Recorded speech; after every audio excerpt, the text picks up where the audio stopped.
last session on, now it fits nicely, service, UIs and APIs, and no mashup anymore, because the second short paper was moved to the other section, so that both of them have the same length. On the main paper there will not be given. So the first paper, as you see, is given by Anbang Chao from University of Bordeaux in France, with his co-authors, and you can read the title. Yes.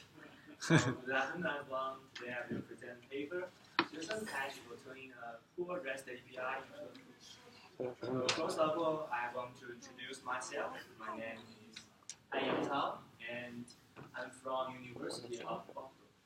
And this paper has been written with Professor Rohini, David, and Li Zhang, who is from the Beihang University in China. First, I would like to talk about the background of JSON Patch, and the main issue we want to solve. And then we provide our new algorithm and an evaluation about it. And finally, is the conclusion. So first, let's focus on the context.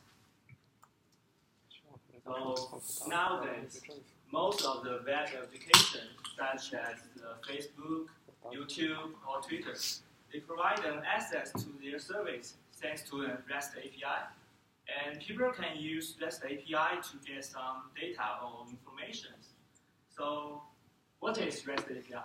First, it can be directly reachable by the HTTP request, and then the exchange of the data is commonly done in JSON, which is then for the JavaScript object notation.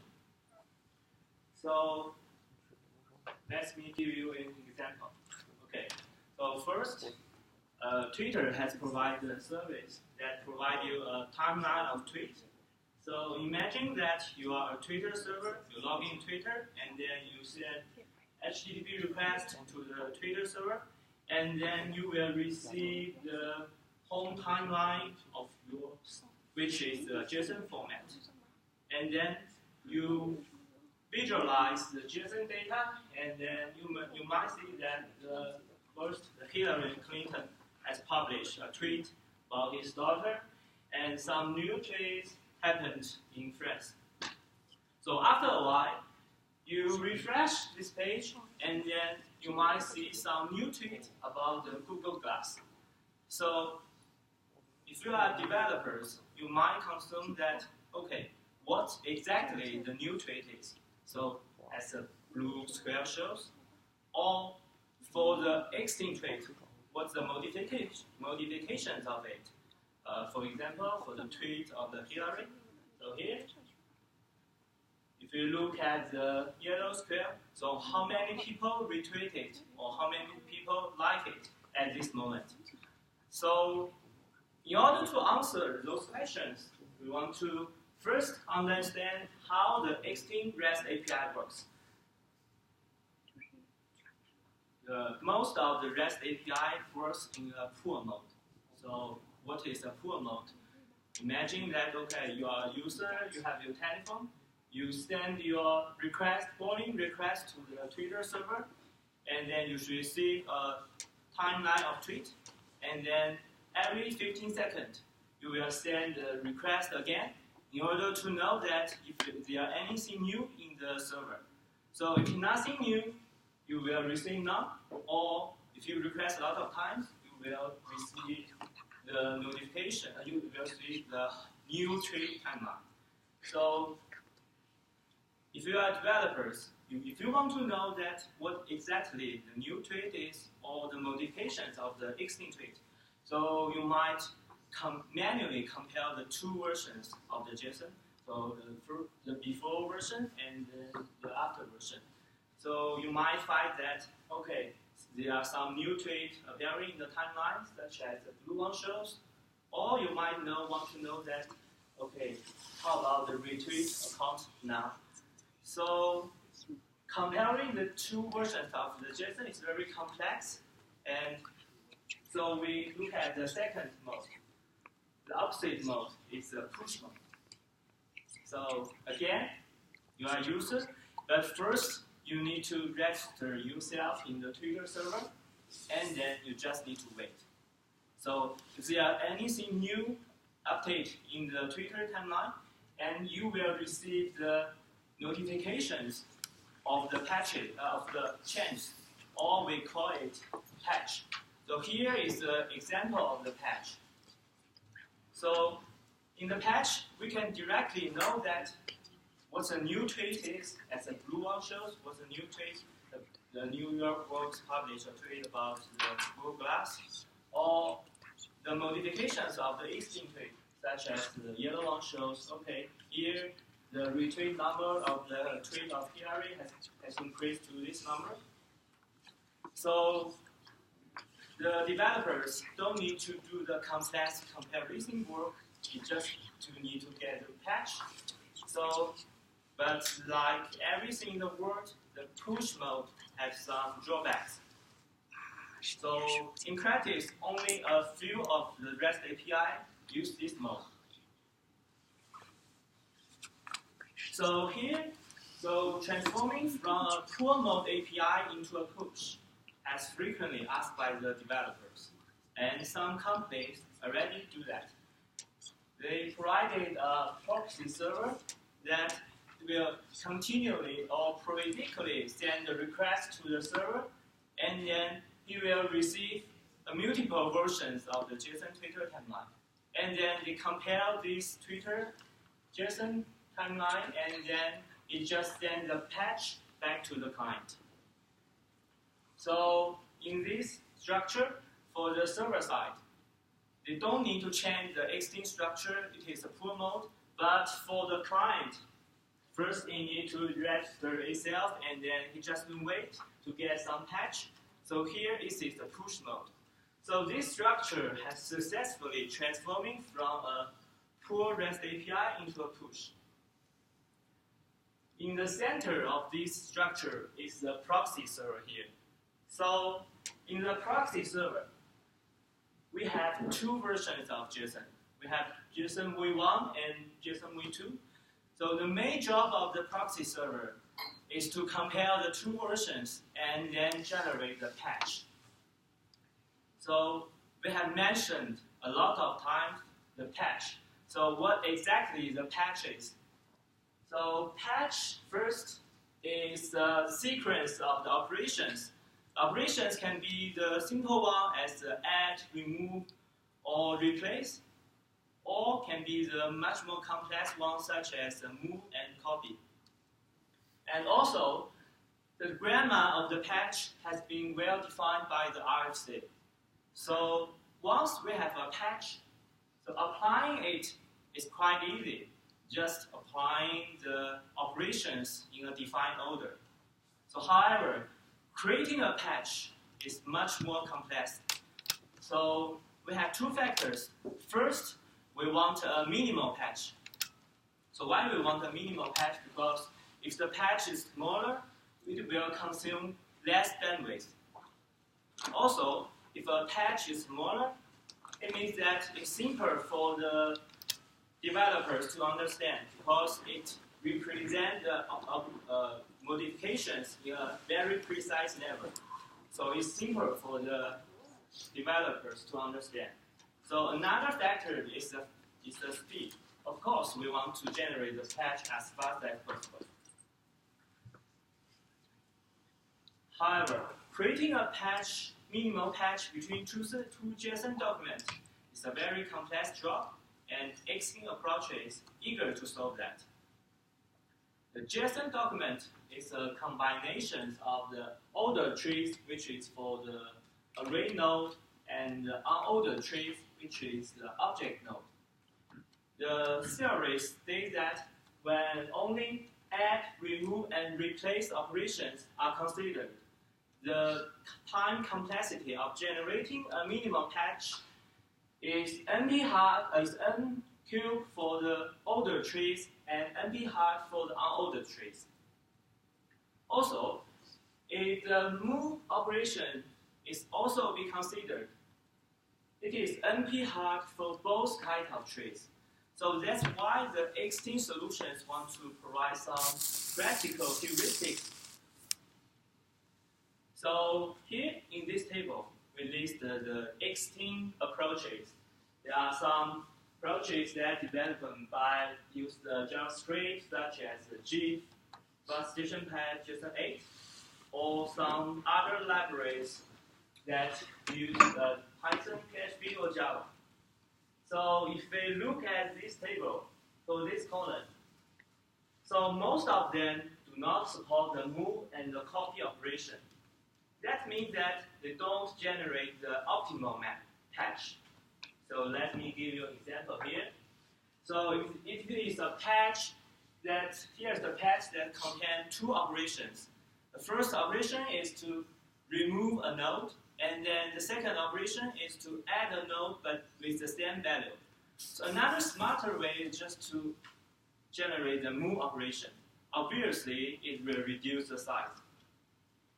So also, if we look at this column for the array node, so some of the approaches not to support them or just support the stack operation. So what is the stack operation? That means that the operations happen in the front of an array, such as we add a 3 in the array 1 and 2. So if the approaches doesn't support the stack operation, it will generate the patch with 3 operations. First, replace the first element with 3, and then replace the first element with 1, and then add 2 in the end. So this is very silly. So if it supports the stack operation, it will just add 0. Add 3 in the 0 index. So as a conclusion for this table, so no approach have fully applied with the RFC. That means that by compliance, we mean that so it should support all the operations, including the move and the copy. So since the existing approaches have some imperfections, so we provided our new algorithm. We call it JDR. So by observing a set of the REST APIs, we found something.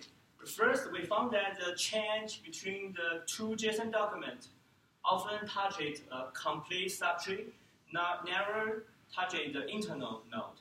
As the example here, the orange triangle is the subtree.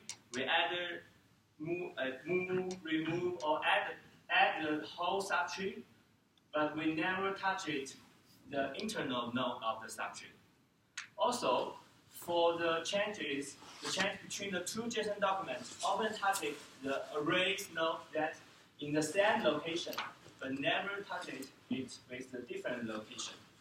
So these observations have driven us the design of our algorithm that we aim to identify the large subtrees of the arrays.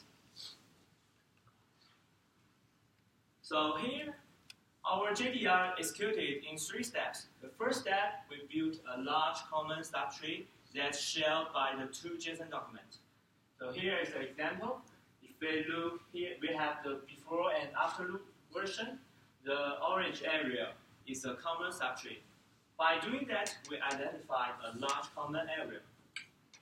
The second step, for the object node or the array literal node that's outside the large common subtree, we will either add, remove, or move it according to the different situation.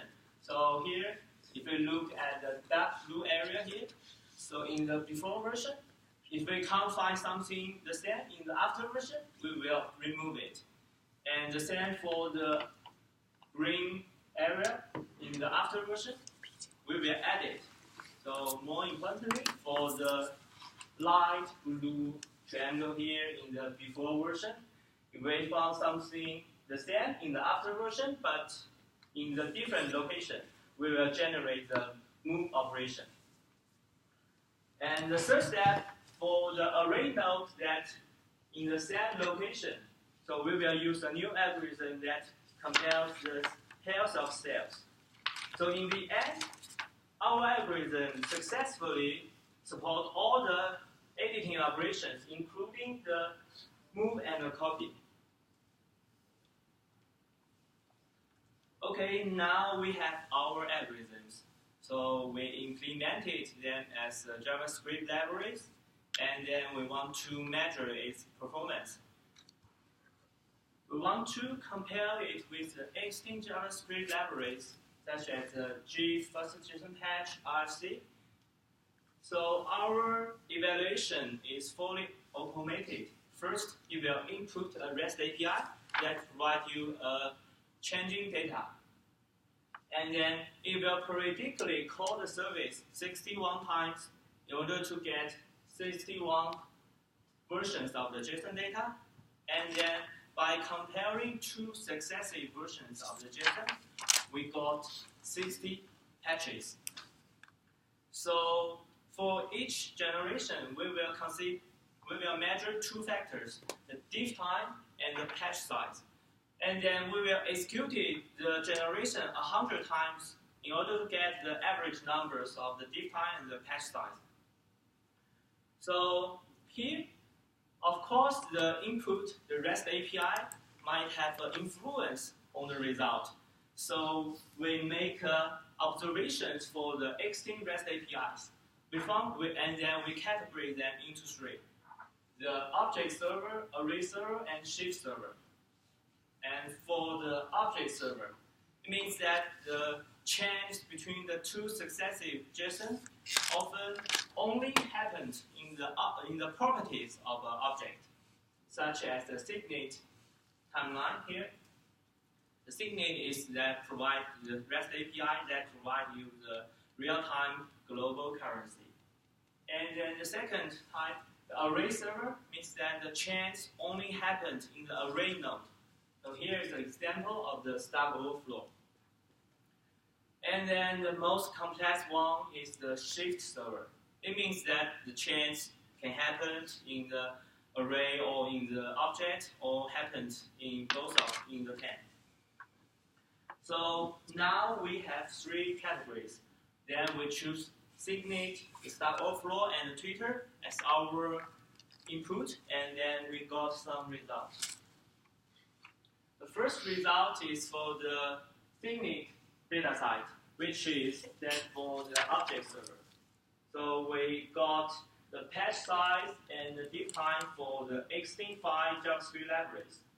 And then the first bar is our JDR. And we can see clearly from this graph that our JDR generates the small patches as the FJP and ICSOC. For the diff time of the 3 libraries, JDR, FJP, and ICSOC, we can see that the FJP is the fastest. Our JDR is the second, but the difference is no more than 0.5 milliseconds. And then the ICSOC here takes too much time to do that.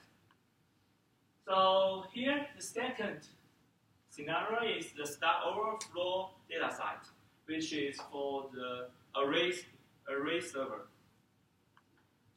The interesting things in this dataset is that FJP here, in this case, it totally failed. It generated the patch with a big size, so it totally failed. But for us, our JDR, GIF, and RFC here generate a small patch. And for the diff time of the 3 libraries, our JDR is the best. The third scenario is for the Twitter dataset. So in this dataset, which stands for shift server, so we can see clearly from this graph, from the 5 JavaScript libraries, our JDR, the first bar, generates the smallest patch. And then the RFC is the second. For the diff time of JDR and RFC, we can see that we perform better than RFC. So as a conclusion, our JDR performs best in most of the cases. It generates the smallest patch, and then it is quite fast.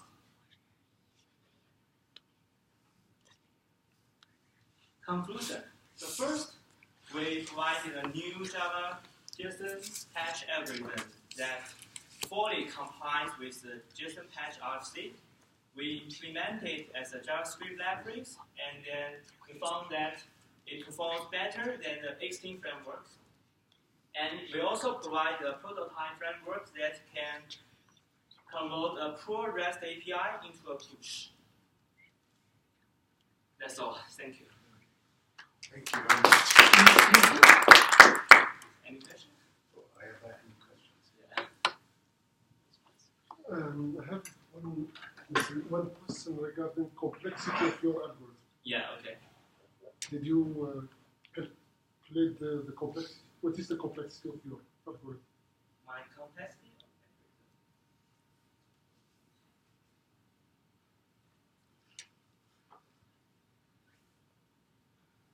So the story is this day that his NP has for both kinds of trees if we add a move.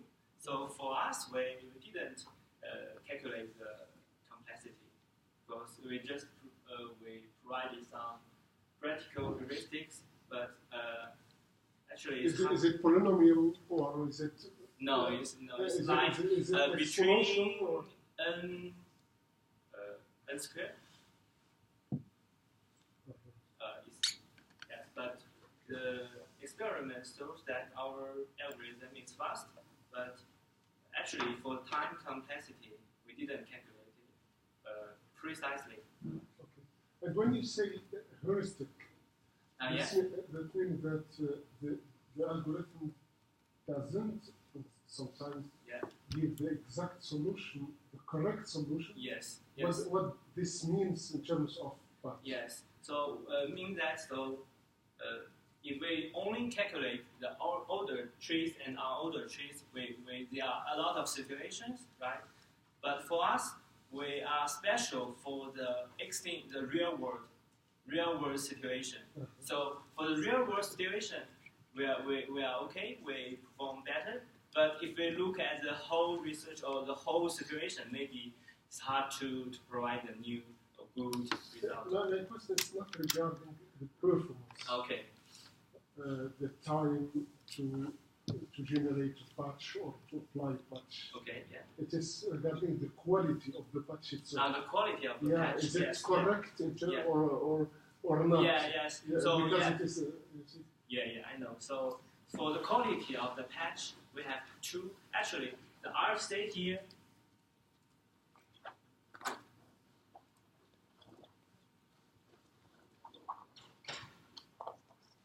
RFC here, they define the operations of the grammar of the patch. Actually, they don't provide the exam of the quality.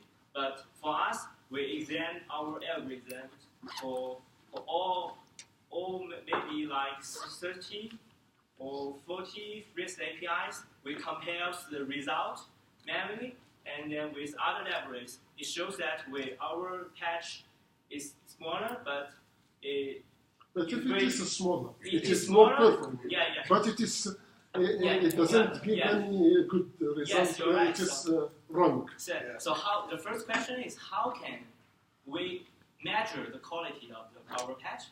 So actually there is no standard for the quality, but we can examine the correctness of patch. We have the patch. And then we have for example, we have the patch, we have the JSON V1, and we apply the patch to the V1, and to see that it is equal to the V2. If it is equal, we see that, okay, our patch is good quality. Yeah, so actually there's no standard, but we use this method to do that. Sorry. Sure. One way is to implement the NP hard algorithm that compute the result. Okay? Yeah. And you apply that algorithm, even if it takes hours to generate patches. Okay? Yeah. And you apply your heuristic, and then you compare the results to the reference, which is the correct one. Yeah. Okay? Yeah. That's right. Yeah, the standard is only concerning the interface, so you always adhere to the standard. You claim you have a more efficient implementation. Yeah. So if it's not completely correct, what could go wrong? You mean how can I examine what could be not correct? Yeah. So first, there is no standard to push to examine our algorithms okay or not. But actually, in practice, we push our algorithm in the NPR, and then there's from now there's no issue. And then for me, I examined our algorithm for at least 30 REST APIs, and I use the method that I apply the patch to the version we want to get v2, and then we compare each v2 is right or not. So I think by now, so our algorithm is okay, but I'm not. We cannot assure that our algorithm no errors. But by now, it's okay. So you're sure, for instance, that it doesn't forget any changes, to push any changes? Yeah. Any other questions? Okay, then we leave it like that. Thank you very much. And we move on to the next slide. Actually, not quite to the we will move from analytics to that. Anyway, it's a accelerated user interface.